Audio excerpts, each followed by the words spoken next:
Hello everyone, my name is Johnny and I'm super excited to answer all of your questions about college because this is a very important time in your life and I'm so happy to be a part of it. So again, my name is Johnny. For undergrad, I went to the University of California, Los Angeles, also known as UCLA, and I majored in something called World Arts and Cultures, which is a little bit weird, but I'll talk about that a little bit more later. So the first question that I want to answer is, would you live in an area different than your hometown for college? If you did, how was it? So I grew up in Madison, Wisconsin, and I moved to UCLA, which was a huge dramatic shift, and the transition was actually pretty easy because I dreaded Wisconsin. It was predominantly white, and I didn't really discover who I was there. And so moving to California was like, oh my god, a free spirit, and the transition was very great. I wasn't holding on to anything back at home, which made the transition much easier.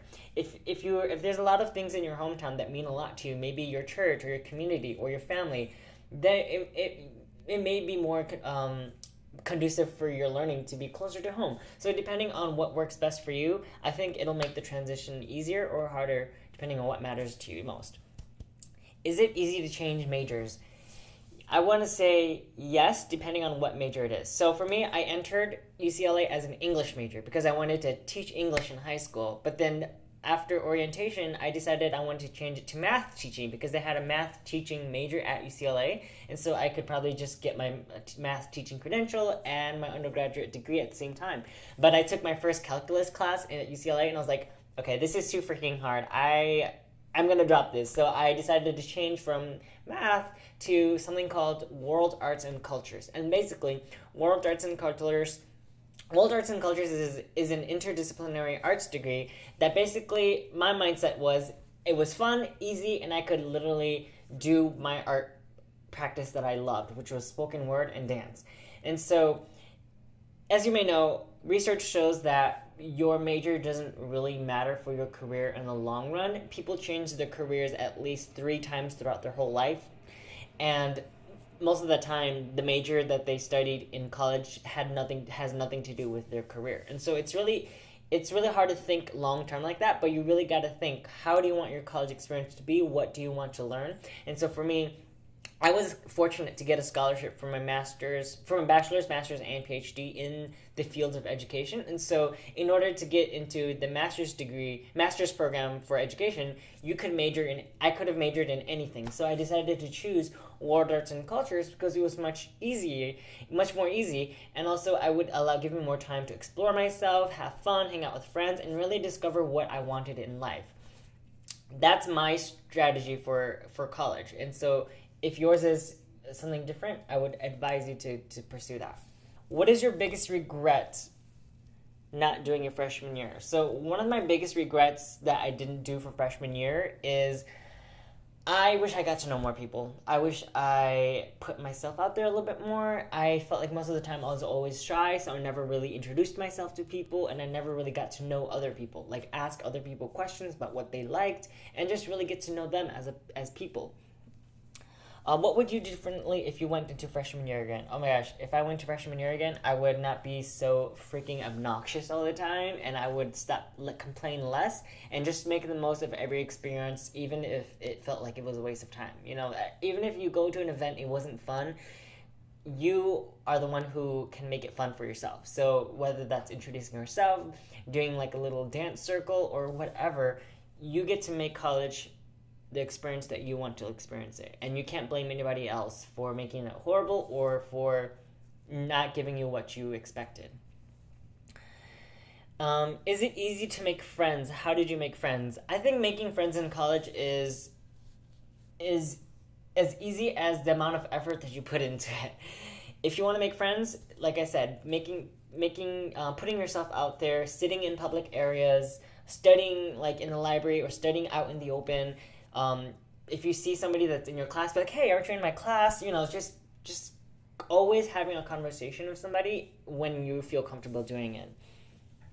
What are the pros and cons of living on campus? So the pros of living on campus is there's such a good community there. So there's something called residential assistants. And so the RAs, you may know them as RAs, and basically they supervise every floor on the dorm. then there's usually 1 or 2 RAs that supervise each floor. And so the RAs are in charge of creating community for your floor. So they throw on different events, have little gatherings that they invite everybody to. So that's like a great way to meet people and to find people with common interests as you. I would say one of the cons is that there's a lot of rules. So obviously no smoking, no drugs, no alcohol. There's a lot of different rules that dorms have. But for me, I hated all of those rules. There were also things like quiet hours, so you couldn't make too much noise like after 10 p.m. or something.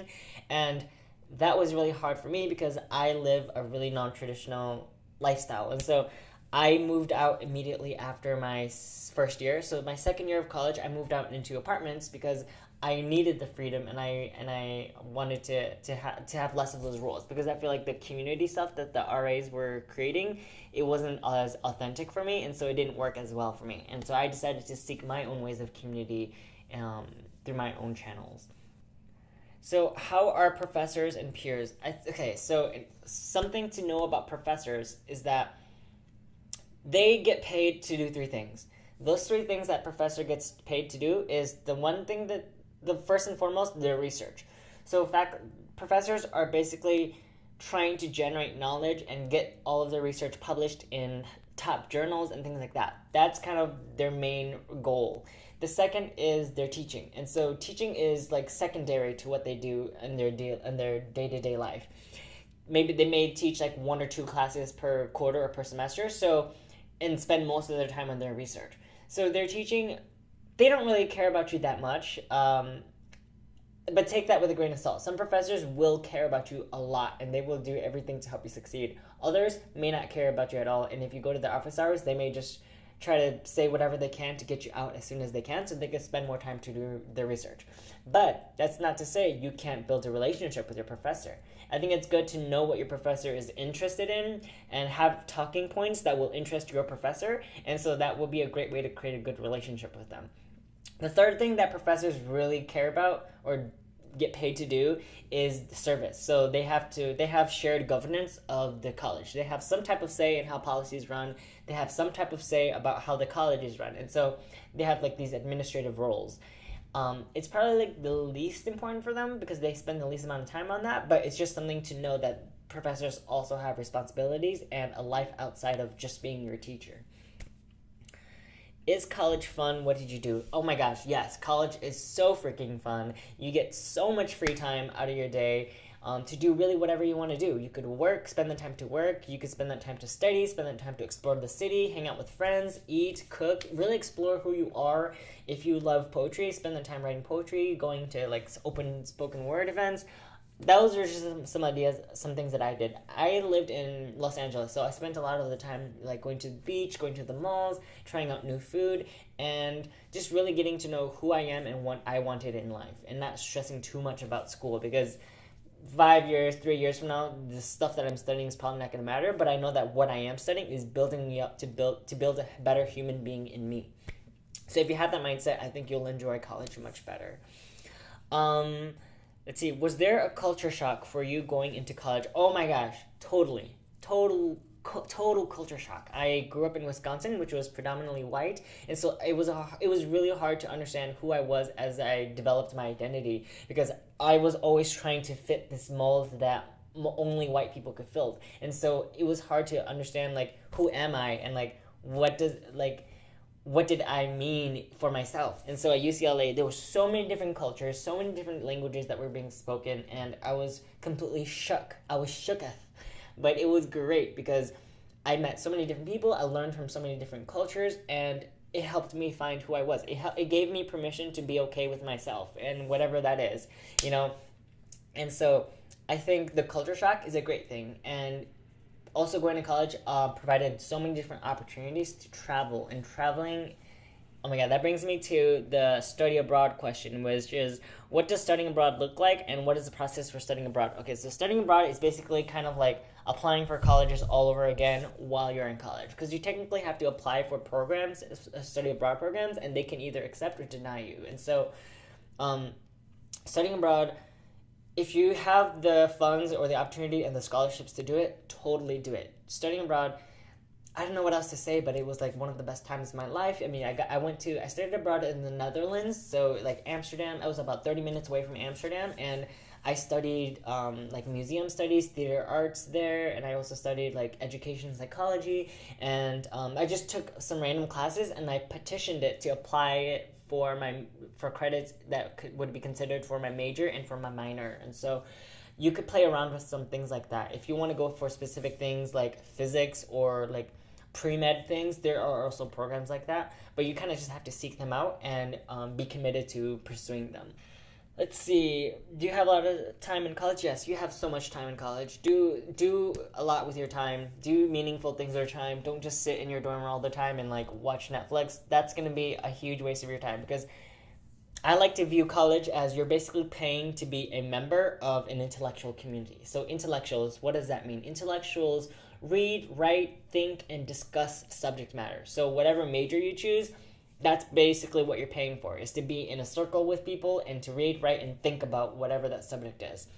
So that might be something that's hard for you to take in, but you got to really gain perspective on that. What's the point of colleges in our society? And it's to create people who could think, read, and write about whatever subject they're interested in. How we are assessed and graded and judged on those things might be debatable, but that's all colleges can guarantee. They won't be able to guarantee you a job afterwards. They won't be guaranteeing you like a higher salary. It's really what you make of it and the effort that you put in and how you use your major to do what you want to do in life. So like for me, I chose an easy major so I could have fun and create a network and do research, and now I am a graduate student at an Ivy League institution. And so I was able to really understand what I was experiencing and making sure that what I did was leading me into the right path. Okay, so another question is, what's the typical workload you get in college, and what happens if you don't finish your homework? Honestly, in college, the workload is like, I would say at least 1 or 2 readings per class per week. And most of the times you don't even really have to read because the professor won't really like keep you accountable. You kind of have to be accountable for your own learning. And so if the more you care about something, the more you're going to read about it and the more you're going to spend time on it. For me, I read the stuff that was most interesting to me. The stuff that I didn't read about wasn't interesting to me. I just kind of like skimmed through it and like wrote like 2 questions that I could ask at class. What happens if you don't finish your homework? Nobody's going to care. The professor's probably not going to care if you didn't do your homework. If you don't do your homework, they'll probably just penalize you with like a failing, like a lower grade, or nobody's going to be like, you got to keep doing this. Nobody's going to be like, set these deadlines for you. You got to study at this time. You got to kind of figure it all out on your own. And that's kind of the scary thing about college, is how are you as a student when nobody is watching? That's really what college is also trying to test you on, is who are you when nobody's watching. And the last question that I'm going to be answering is, how are professors different than high school teachers? High school teachers, you have a chance to be a little bit more intimate with them, and there's not as many students, so they know who you are. Sometimes professors, there's so many students that professors don't even know your name.